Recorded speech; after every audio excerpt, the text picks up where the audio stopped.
You're listening to the Bathtub Refinishing Podcast. Powered by Bathtub Guys Refinishing. We discuss the refinishing industry, interview owners and operators, and give tips to business owners and entrepreneurs. Now, here's your host, Daniel Montalvo. Hello. We're back with Jonathan. Second part of this episode. Part 2. Yeah. So we're talking about, you said you stole an idea from Marissa. Oh, yeah. And it was, what was it again? So she was saying that she stops at builders whenever she has a chance. And I think it's a really good idea because just before you guys had that podcast, I've been hired 2 or 3 times now from builders. And a lot of them don't even know that they can very easily just add a couple bucks on each unit and make a bunch of money off of something that they have no worries or any issues with getting it done by hiring a company like us. You know what I like about builders too is that they could sneak that in there, and in the grand scheme of things, even if they're charging $700, it looks like nothing because they're probably doing other renovations that are worth tens of thousands, and the customer's probably financing it anyway. So and we're not intrusive. Yeah. You know, that's also so true. What I did was I sent out some emails to some local builders in my area,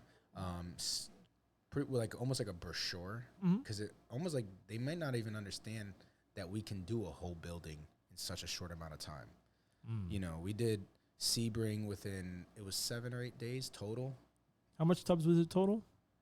63. Okay. Yeah. So, and that was really with a comfortable work schedule for the guys. That was about between 6 to 8 tubs a day. That's not bad. Yeah, and we stayed out there, and everyone had a good time, and it really wasn't. I mean, when we did Puerto Rico, that was a doozy. So setting the standard to there, and now learning how to, like you said, when you get the big ones, you really realize what our cap is and what's not our cap. Yeah, you know, and so I feel like we really got it honed in on what we're capable of, and I'm also learning not to overpromise. Yeah, that's also true. I get hyped up, and I'm like, yeah, we'll do it all. And then next thing I know, I'm like, holy shit, there's a lot 15 tubs an hour. But hey, I rather I guess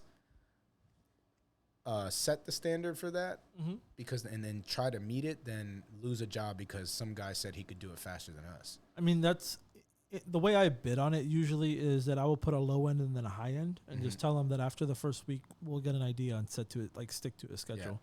Yeah. And I think that also one of the things I'm going to focus on commercial-wise is the efficiency of moving equipment. Oh, yeah. I feel like that alone is going to save a lot of energy and time for the Ever crews. since we fucking moved to those Fuji compressors, it's been great. They're nice, right? The So smallest. easy to move. Yeah, that's what I'm buying moving forward. Yeah, the Mini Mites are great. The Mini Mite 4. That's the one. Yeah. They have the 5 too now. If you really yeah? want it. Yeah, they have a Mini Mite 5. Well, Ralph has loved it because it makes everything, like you said, moving things so much easier. Yep. And, you know, the compressors and stuff, honestly, the easiest way of going about it would probably be if you're using regular, like the blowers, it probably would be just having like a hose set up in every room. And then all you gotta do is plug it in, put it on a cart. And then. Yeah, we're looking at like, I want a cart system, but we're going to have to design it ourselves where the carts are collapsible.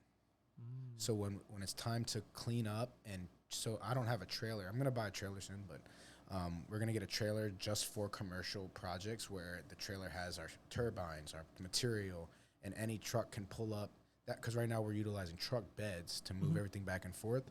But we run into the issue with carts. If you have this big ass cart taking up your whole truck bed, you lose a lot of space. So I'm looking for something that can hold a turbine, a blower, a gun, maybe some other hand tools that they're going to use for prep in between, and you can send a tech with everything he needs on one cart. And instead of like prep and prime and on to the next unit, instead of prep, come back, prime, paint, you know what I mean? That's how I'm going to try to go about it next. We have these carts in the back that I bought that are collapsible, but the thing is they don't fit a lot of stuff. That's the thing, is I think it's going to need to be something that we kind of design ourselves because it has to be big enough to fit the turbine and the blower. So I'm thinking a dual stacked cart, turbine on top, blower on the bottom, where when it's time to bring the blower in, it never leaves the cart. You just wheel the cart into the bathroom. Does that make sense? Yeah. And then you leave your blower over on the side so it doesn't suck up any overspray. And it's just going to save the backs of the guys, really. Yeah. Anytime you're going to do anything commercial, especially like bigger scale, it is good to start thinking about that kind of logistical shit too. Like when we started Cabana Bay, they didn't tell us about the windows. So we had to like throw together the whole air scrubber thing. We had one, but we had to buy like 4 out of nowhere.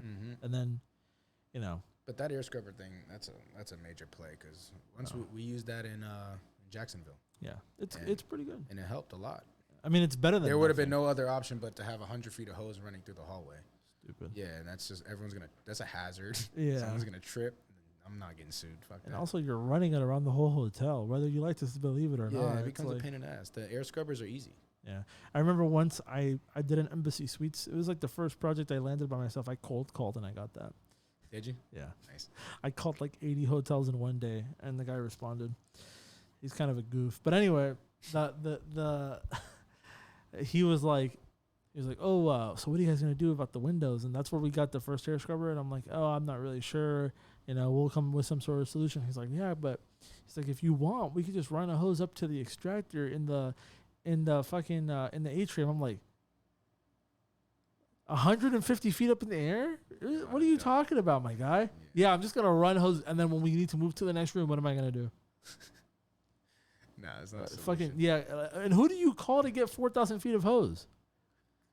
I don't even know. That's what I'm saying. Because like the hallways were like one continuous circle. Yeah. So like, if you're moving from room to room, you would need some crazy shit once you start getting like. Yeah. I was like, no, we'll figure something out. He's like, yeah, I could do it. I promise. We've done it before for irrigation. I'm like, I'm not doing that. I mean, it would work, but there's way easier ways. I told him, your like extractor fans up there are gonna get fucked up with paint. That bro. too, right? Yeah. Yeah. They're gonna look China white by the end of the freaking week, dude. Yeah. But that's cool, man. Like, yeah. I'm happy that you guys are starting to get the projects. Like, you did the Jacksonville one, and then you got the Sebring one on your own, which is fucking awesome. Like, because a lot of people don't even have any commercial projects under their belt, and they've been around longer. Yeah. But it's also about your intent. You know what I mean? Yep. Like, even as stupid as it sounds, just you having the goal that I want more commercial work, it will subconsciously make you make decisions that help that happen. Mm-hmm. Like, And I think it's like the ability to take a little loss on the residential end and hire so many people. Yep. Even though there may be slower months, slower weeks, to stay ready. Yeah. Because I know it's coming. It's already shown me that. You just got to be able to endure that process until that you build that reputation with these commercial clients. And that's pretty much what we've been fighting to do the last 3 years is sustain a crew, keep them busy residential. But obviously most residential, unless you're allocating a large budget to advertising just for residential, there tends to be a limit. Yeah. On how much you can pull in, based on demographics. I think part of it is the type of advertising. So I'm changing my advertising strategy a little bit to where I'm going to try to focus more when we get back into hotels, especially into like educational content and like to push as ads. Because I feel like part of the problem is like you said, a lot of people, even people in industries that are specific to like construction and stuff, don't know that this is a thing. Yeah. So I feel like consumer education in those cases help, like doing more Facebook and like Instagram ads versus maybe not putting so much into Google. Because like you said, I know I hit a limit because I will budget maybe $450 to $500 a day on Google, and it'll never reach the limit. Doesn't matter if even if I take off the cost per click limit, the clicks will average $10 to $11 a click, which is like a lot. But I know for a fact that like if I was a fucking bathroom remodeler, that budget would go every day. Yeah, and there's a bigger demand because people actually know about it, and how many of our clicks are going to people looking for remodeling. Yeah. And that's something I think about when I look at our Google Analytics is, it's all about the conversions. Yeah. It's the clicks are good, but For a service-based industry with a limited radius on how far you can travel, where you're actually going to work, you want to make sure you're getting the most you can out of each click, and it's really hard to tell. Well, and then that's another thing where you see, because when you're in a certain part in a certain journey in your business, and then you get to another level, your mindset changes. So I was always like, why the fuck am I going to go do estimates and shit in person? It's a waste of fucking time. But I'm starting to maybe shift to, okay, what I might do is change my whole ad strategy a little bit to where I am going to have a person dedicated to just doing estimates who's good selling and sell the jobs at way higher ticket if I send them in person. Have you thought about commissioning a sales rep? I have. Yeah, on a commission only basis. Yeah, I've actually literally been talking. Those. I thought I had. Me like and this Gilbert week. have been talking about that a lot. Mhm. We can't afford it yet, Mhm. so we just still got to grind it out ourselves. But that's something that I think will be the game changer, because you have to have one individual whose only concern and job is getting into people's faces, and it can't be the owner because we're doing too many things. And at that point, I feel like not advertising price is a strategy. And the human factor of commission, bro. Mm-hmm. Like, that person has a genuine interest in selling more. Yeah. That's the whole benefit of commission. Well, the guy from Alliance Reglazing has a dedicated salesperson, Yeah. and he told us that his fucking prices be between $900 and $1,300. And I don't doubt it, because you know why? When you're in somebody's house and you're explaining to them and showing them in person, like, it's like on the phone you can tell somebody something, but guess what?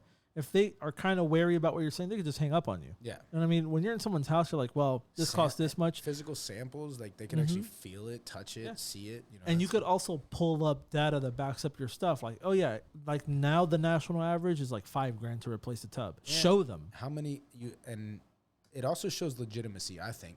Mm-hmm. If you have a dedicated sales rep, that means that you're probably doing business on a regular basis. It can kind of get out of that one-man show contractor thing, and it can be like, I don't know, may give you a little bit more of an edge, the fact that some individual is representing you on a full-time basis. And I also like the idea of somebody being there to get the commitment. Mm-hmm. So regardless, like, just get them to put the deposit down. Especially, if you got a hard selling sales rep, because you have the like hard sellers and soft sales. Hard sales, get the deposit, man. Get it locked in before they change their mind. Just literally just exactly. And I'll tell them where the limit is, but like, this is the lowest we'll go. But from there, like, if you sell them at $900 tub, like, you'll make more commission. More for you. Yeah. And because we're going to be good regardless. Someone there to maximize the lead too. Like, okay, you sold the tub, but did you notice any Formica counters that need to be refinished? Having someone in home for that is an upsell technique that you just won't happen. That you just can't do with photos. Bundling services, yeah, like you said, and then they start looking for other things to throw at you. Yeah. Especially when when they find it cheap, they're like, oh, $500, that's it. What about all this? And then you're like, suddenly you're leaving out of there with $2,500. Yeah, we do it all the time, man. Yeah. That's one thing Gilbert's good at. Upselling, finding ways to maximize each lead. And yeah, exactly. Because what that does too is also, so in the beginning, every lead is going to be like, well, I can go today. Well, the guy that comes today is going to get the job more than likely. Yeah. You know why? Because everyone else has a list. I put you on the list. The next estimate's on this day or whatever. And then that's like those guys that are always bragging about being so busy. They're like, I'm 3-4 weeks out. I'm like, how many jobs are you losing? You're so concerned with how busy you are, and you're less concerned with how many jobs are getting thrown away because you're so busy. I'm not going to call anybody out, but there's people on Instagram that'll be like, oh, I'm booking out until like this month. And it's like, that's cool, bro, but it's just you. That means we're getting the rest. Exactly, bro. Like, everything else is going to someone else. Plus, also, just to mention that if you're that busy, why the fuck are you working? Yeah. Have somebody else do the jobs. If you're booking out a month in advance, there is no part of value other than your own narcissism thinking no one could do it as good as me that will justify you being the one doing things on the field. Yeah, if your ambition is to grow a company, then you have to try to win every single job. Yeah. Like, it really matters. Every single one matters, because if you take it easy for a little bit, I'm booked 3-4 weeks out, you'll find yourself quickly in a slow season that you'll wish you had more guys taking on those projects when they were there. Well, yeah, because, you know, like if you're booked like, let's say, a month in advance, right? How many people are really going to wait a month? Not that many. Especially in this industry where there's so many guys ready to do it today. So if you're booking it, you're probably setting up next month's appointments very close to that next month and then you book it real quick, sure. But I mean, it's a double-edged sword. I mean, I've also been in a situation where you have all these guys and then it does get slow. Yeah. And then you have your own set of problems with that. But every other successful company, they don't wait around. They're not trying to play it safe. Well, it's also it has to do with your motives too, I think. Like what you said. Intention, yeah. If your intention is I want to build a business, if your intention is I just want to be busy, more power to you. That's cool. But the way it is a lifestyle choice because, you know, you could do a sole proprietorship type of deal where it's, you know, sole contractor. You want to for 3 weeks. I mean, shit, you don't have to worry about booking another job. I guess we look at it from our angle. You know what I mean? Yeah. But when I see that personally, what I see is like how my dad used to run things, where it's like the fear of like, well, I know what I'm doing. I can't trust other people, and then you're never gonna grow. And then what happens when you hit 60 and you ain't got nobody around you? And our first episode, you said to me, you have to decide that this is a full-time job if you're going to be the owner. Yeah. When you're a sole proprietor or you know, a single contractor, single refinisher, you always have that out. Do I want to do the job? Do I not? I don't really have to. When you commit to employees, you're pretty much committing that if they're getting to work at a certain time, you're getting to work at a certain time. Like, you know what I mean? You have to hold yourself to that standard. And I think that's the pressure people don't want. Yeah. You know, is that okay, well, if I hire these people, then I need to have the work. Well, yeah, that same pressure is what's gonna make you go get more work. But what, like, you know, the way I always think about it is like, if I'm a month booked out and I could make that money today. That's the way I look at it. Like it's been a smooth transition for the two new people because they just have work every fucking day. Yeah. And like, I'm making double the amount of money a week. What's bad about that? Like, and then what happens when you reach the point that we're at now where you just hire people who have experience? Exactly. Now it gets really easy. That's easier. Now it gets so easy because we've established reputability. We know how much work on average we're going to have. So I can kind of project now, like, okay, like right now I'm projecting that my company, I am capable of maintaining 3 full-time techs. So if anything was to happen to the team that I have, I'm not going to continue to hire more guys with no experience start them as a prepper. No. I have the work already. Yeah. Let me look for one of those guys that doesn't have the work and just hire him. Yeah. And now we're really upping efficiency. We're not spending months training. We're not spending extra. We're not spending on the income we're providing to that person while they're learning. No, let's get just like you did with these other two. And you learn things that I didn't know the whole thing. Look, honestly, like, again, I do a lot of things old school because that's just the way I've known. And like, I've learned things from you. You've learned things from me. I learned something from them. I didn't know their last company would order the 55-gallon barrels of fucking lacquer. Yeah. And it's a huge fucking savings. Why wouldn't you do it? You got to buy it anyway. Literally, you know, yeah. And $500 is not a big enough. That's one tub. Yeah. And I have enough lacquer for 3 months. Sign me the fuck up, bro. Hell yeah. Like, bulk is the way to go because this shit gets out of hand quick. And it's not just the fucking can of lacquer. It's the gas to get there and then to leave and then all the time you're wasting at the store. Yep. It's like, and the mental of like, if you have a 55-gallon drum of this shit, you're not worried about when you need to buy lac again every fucking week. Yeah. You know, that's something that people do need to hear on things that are bulkable, like that you can get that aren't super expensive. Start like bulk up on it. Instead of buying one case of sandpaper, buy 2 or 3. It's like, yeah, it's a little bit more now, but at the same time, that's what it is. It's the capital heavy investment that it takes to start getting that ball rolling, because that held me back for a while. My business, we didn't take loans. This was all just compiling off of the work that was produced, return profit back into the company, and we've just snowballed that. And it took me a while to be able to afford anything in fucking bulk because of that process. But if you have the capital if you have any sort of SBA loan, or if you're doing things and using credit and you're gonna leverage credit, buy the shit in bulk. It will literally save you thousands of dollars. And you got to remember the times. Just remember the time that you didn't get the extra fucking case of sandpaper, and then you have to run to Home Depot and buy the Diablo one that's $20. Double the price. It's $20 for 5 sheets of sandpaper, whatever the fuck they give you.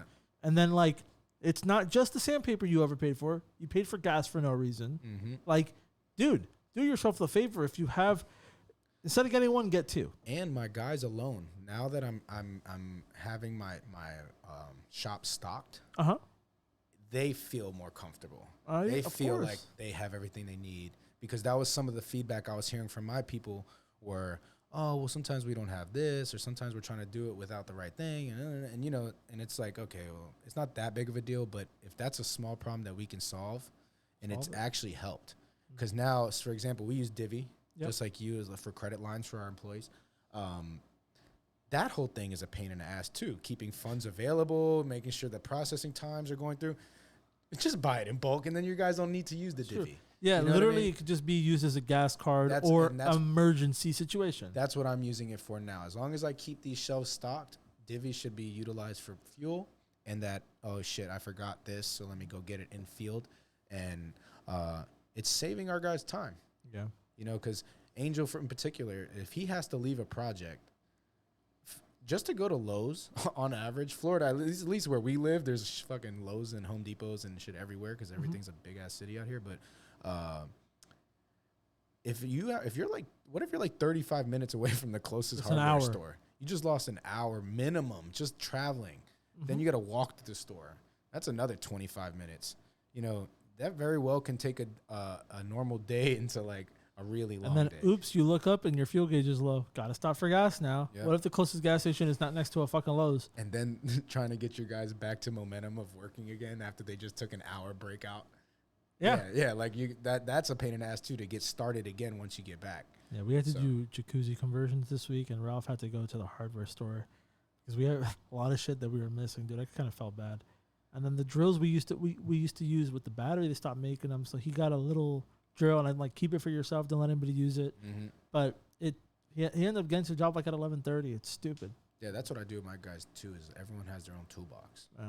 Like there's certain things, just stop sharing shit. Yeah, I know, and that also had to deal with me making sure I had the shit ready for them, because like they would, you know, that's another problem, you know, and that's where me as a boss, I'm trying to be the best boss I can be, and I have a lot to learn still too on efficiencies. So I don't complain too much about my guys, because I know I have my own things that they put up with, but we've kind of organized the structure of our team that like I'm gonna make mistakes. But what I've done is I've put systems into place that back up my mistakes. That's Divvy. Yep. You know what I mean? So, yeah, okay, I didn't have your sandpaper, but don't be a lazy ass. Go get it. That's why I made that system, to back myself up. Exactly. You know what I mean? That way there's no like, oh, well, I need you to drive 45 minutes over here to give me a piece of sandpaper. It's like, how about you just go get it real quick? Just go get it, bro. Like and it gives them independence, because I know if I don't want to be micromanaged, I don't want to have to call my boss. If I don't have to. Yeah. You know, so it's working. Also, I came with I don't know if I mentioned it to you. I have a solution now. I remember we talked a couple times about like when you expand and have other trucks, how are you going to enforce that they're using the Divvy card for the right thing and all that? Well, I have these little GPS trackers on the trucks now. Oh yeah. Yeah. Yeah, that's a good idea right there. Every single time they stop somewhere and turn the vehicle off, it tells me. No strip clubs. So, well, that, but also I can correlate it with the transaction time on Divvy. So if I see like, oh, gas supporter, I was like, okay, well, let me see where the fuck the truck was at that time. Yeah. And it'll tell me exactly where it was. And I love it. It's great. That's good. I could also track the truck all the time. Yeah, because you just invested heavily into your fleet, bro. Yeah, I know. And that's another thing, too. I told them, if I catch you using my truck outside of work hours, unless it's an emergency and you tell me, like, you're going to be in some shit. You know? Yeah. Like, definitely. Tells me where they're at. And this truck doesn't have it in it yet. The other one's over there. But like right now, I know that this guy, and he told me, he's like, hey, on the way home, I'm going to stop at Walmart. I'm like, all right. So he's at fucking Walmart.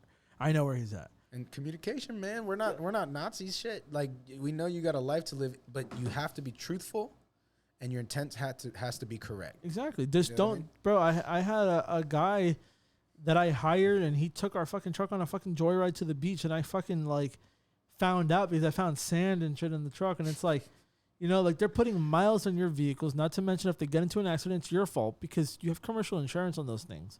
Like, you gotta be careful, dude. Yeah, every time they take your shit out, it's a risk. It's a liability. It's a liability. Like, it's called liability insurance. That's true.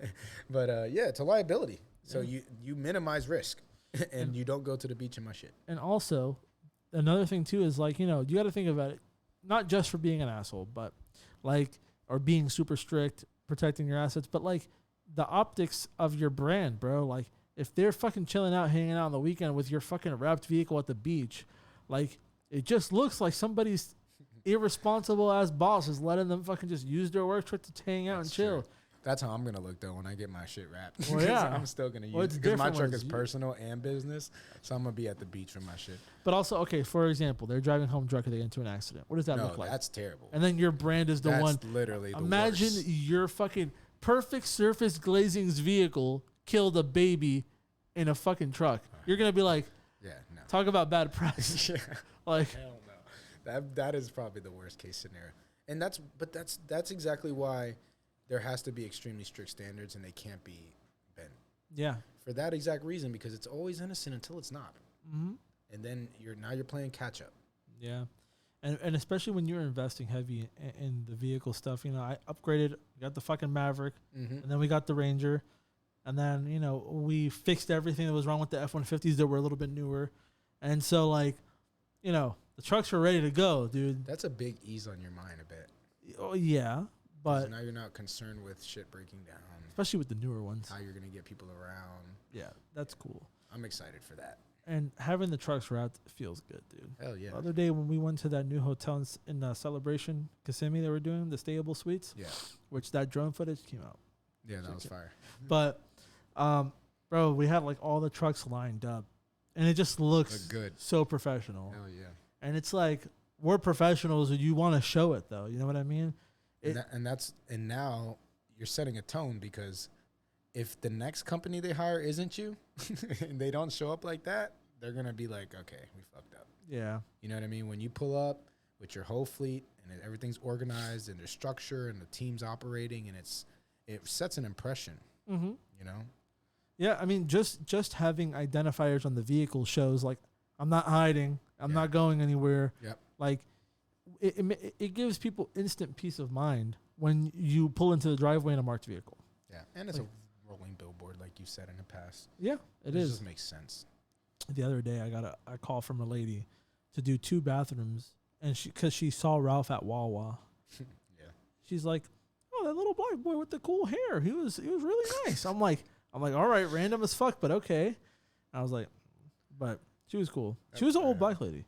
Yeah. So I was like, all right, at least you're not racist. Whatever. But she was like, you know, she was really cool about it. And she was like, hey, the vehicle looks really cool. I was taking pictures of it. And then Ralph, I was like, yo, this lady hit me up from your truck. He's like, oh, that's why she was taking pictures of me. I was like, I thought she had a crush on a boy or some shit. I was like, what the hell? Get that granny. Yeah. But, man, I mean, there's good things happening for both of us. Bro, I'm excited to see where these things go. I like having these updates and stuff. I mean, we talk all the fucking time anyway. And like me and Daniel have built the relationship through the industry itself, coming on the podcast, doing projects together. You know, more people need to reach out to each other. You never know who's going to land what job and who may need whose help. And if you want to get involved on bigger projects, it's going to take you definitely stepping out of your shell. Yeah. You know, and reaching out, because if you start off like I did with pretty much, you know, new to the industry, on my own, coming on and creating this connection with Daniel kind of helped elevate me a little bit quicker. Yeah. And the interactions help. Like, it's like anything, you know, like if I know more of something here, you might know more of something there. Mm-hmm. And instead of you having to take decades even sometimes to learn this thing, I gave you something, you gave me something, we're doing business together. Exactly. You know, it works out. It's all about growth and making connections. And that's one of the biggest things about business that people get. It's a misconception. Like, there's a reason why everybody that's considered like an elite hangs out with other elites, bro. It's because they understand each other, because they came up the same way. And they build their friendships off of business first. Connection-based relationships. Friendship has value. Yep. You know, and it's not just we're here to look at each other's face. Yeah. You know, every time me and you meet up, it has value. Yeah, bro, we talk about personal shit. We talk about other stuff, but and we hang out at the cigar lounge and shit. But and like business. in the past, you've used us. Yeah. And we've needed the work, so that's a win-win, bro. Like you could have just let jobs go. Yeah. But for what? Why would you do that? Like I literally like the thing in, was it Jacksonville? The Jacksonville thing came up out of nowhere. I couldn't do it. I was tied up with something here. And so there you go. That's it. And then and it also keeps you looking good because there's nothing you can't take. I might be going I might be going to LA, dude. I know you got to go to that one. You definitely got to go to that one and go hit Roscoe's Chicken. Oh yeah? Yeah. Dude, supposedly it's a chicken spot in LA. Oh, okay. I'm excited about that. I talked to the guy today. He seems very interested. They're waiting on some sort of budget thing. The issue that's going on with that, I'm getting into logistical bullshit now.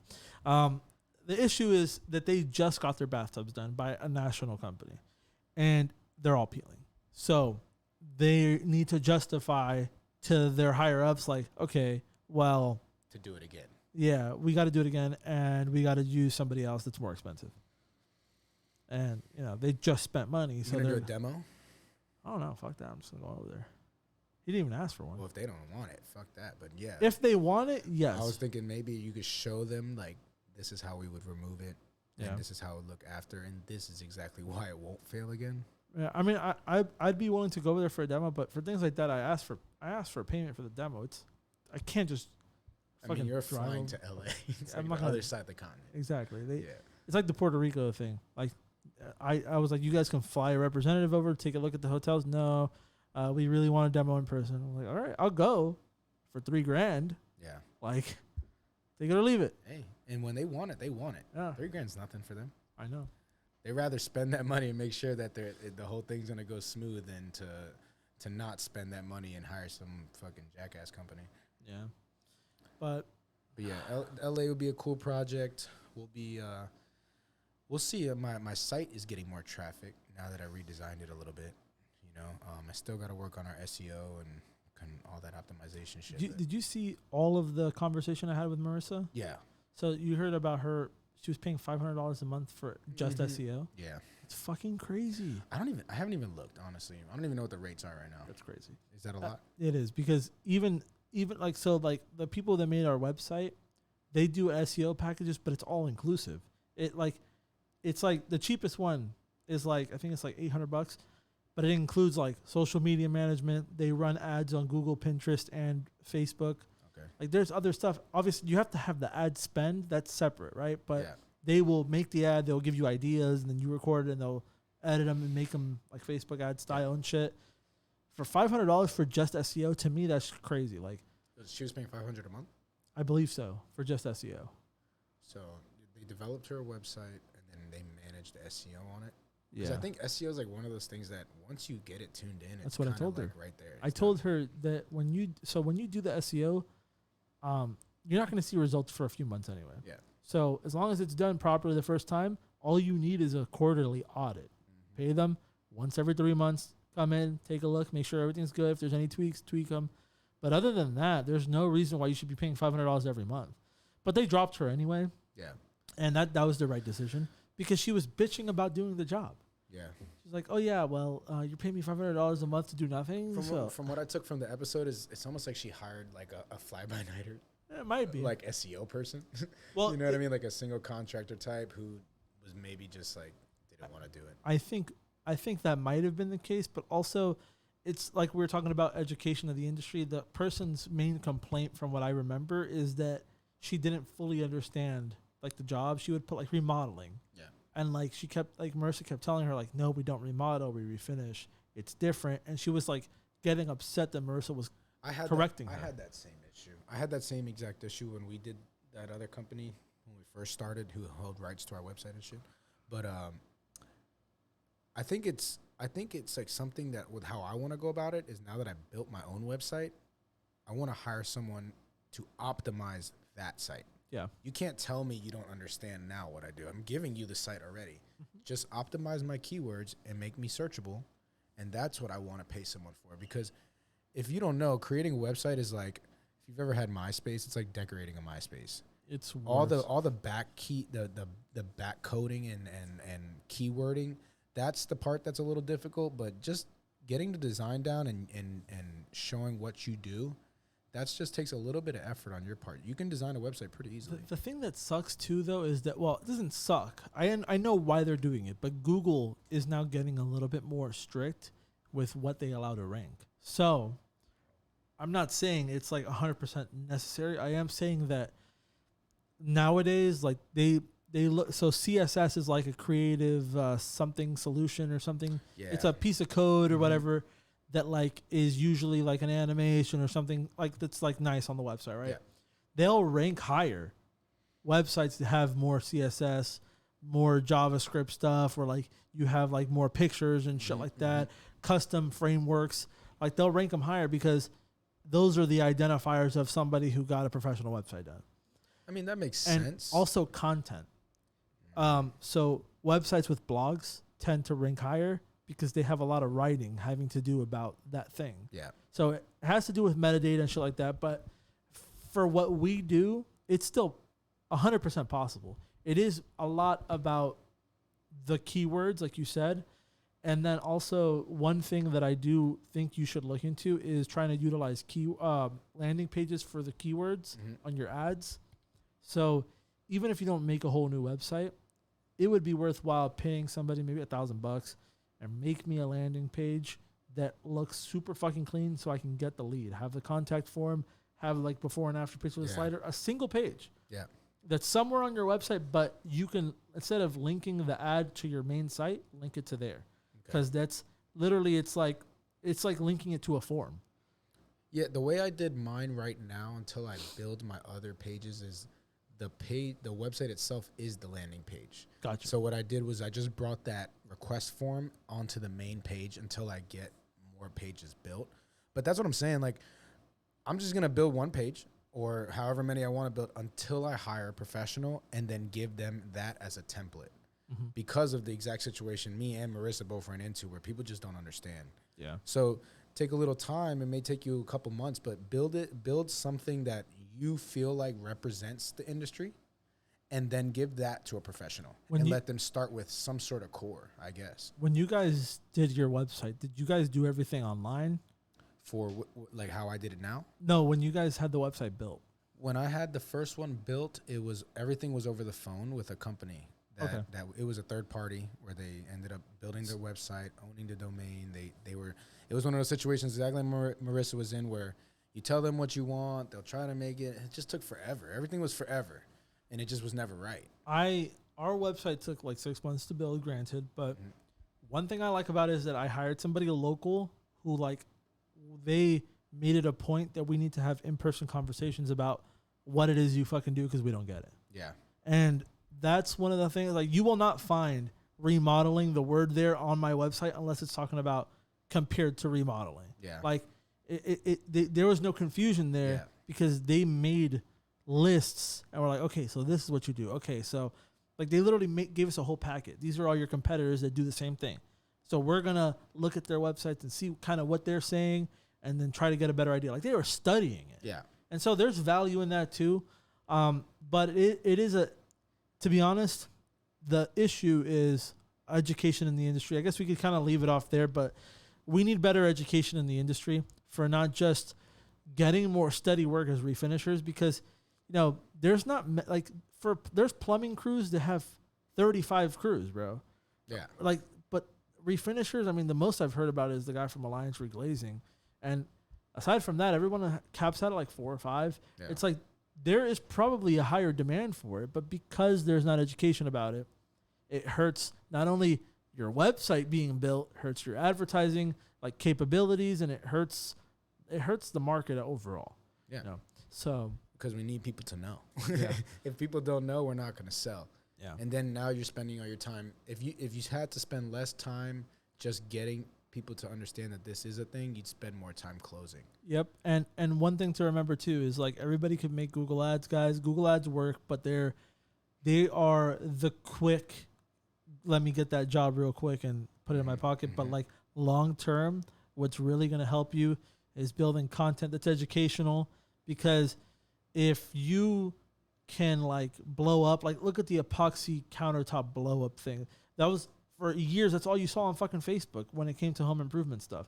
And it's about the return on investment. Yeah. Google ads is to me capital heavy. Yeah, it is. They charge, you know, and if you're running a decent campaign and people are clicking, you're going to expect to spend some money. Mm-hmm. Social media is practically free. Yeah. It's just the investment and the time you put into creating the content itself. And the paid ads are pretty cheap. They're so cheap compared to fucking Google. It's like fucking 40 cents. And I'll tell you what, I feel like the way Facebook and Instagram ads, the way they show your conversions, it's much more consumable than Google ads. Because Google ads, if you've ever looked at Google Analytics and looking at your conversions and clicks, it can be, if you don't know what you're looking at, it can become very overwhelming very quickly, you know, on what you're even looking at. Social media ads, that's super easy. This is how many people saw it. This is how many people actually clicked it. This is how many people actually messaged you. Mm-hmm. They have all the conversions right there for you. Yeah. You know, and you can hone in on demographics just like Google ads. Yeah. So, I mean, if there's one big takeaway from this segment at least is like try to focus more on content-based stuff, educational stuff, just even as simple as taking out your phone like, hey, this is what we do, and running that as an ad. It will be effective. Put a small radius and a higher budget and try to get 20,000 people in a 5-mile radius to see your shit. And they will. You'll be surprised. Especially if you're consistent. Like Marissa's doing a good job. Yeah, showing her face and talking more. That. I need to do that more. Yeah, and I like the subtitle thing she'd be doing too. That's cool. Yeah, because everything she was saying last episode, it makes sense, man. Also, you saw the countertop she's doing? She put up a video of it today. Oh, yeah, the granite countertop. I like that too because she's putting it out in parts. Yeah. It's kind of making you like, I want to see what. See, but that's the investment. She's spending time to do that. You know, thinking about how to project the content is a whole job. Yep. While she's also a sole operator pretty much. So she's stepping up. And that was one of the things, even without running them as ads, that was one of the main things she said has changed her business, is just being more present on social media, putting a face behind the name. It builds reputability. You know how many clients tell me all the time, we went with you because you're more active on social media? It's literally. Like, I would make the same decision. Yep. Yeah. All right, guys. So that was it for this episode. We'll probably do this again sometime soon. See y'all later. Thanks for having me, Danny. All right, man. Bathtub Refinishing Podcast. If you liked what you heard, be sure to keep up with the Bathtub Guys on YouTube, Facebook, and Instagram, or visit BathTubGuys.com for more. Thanks for listening, and we'll see you next time.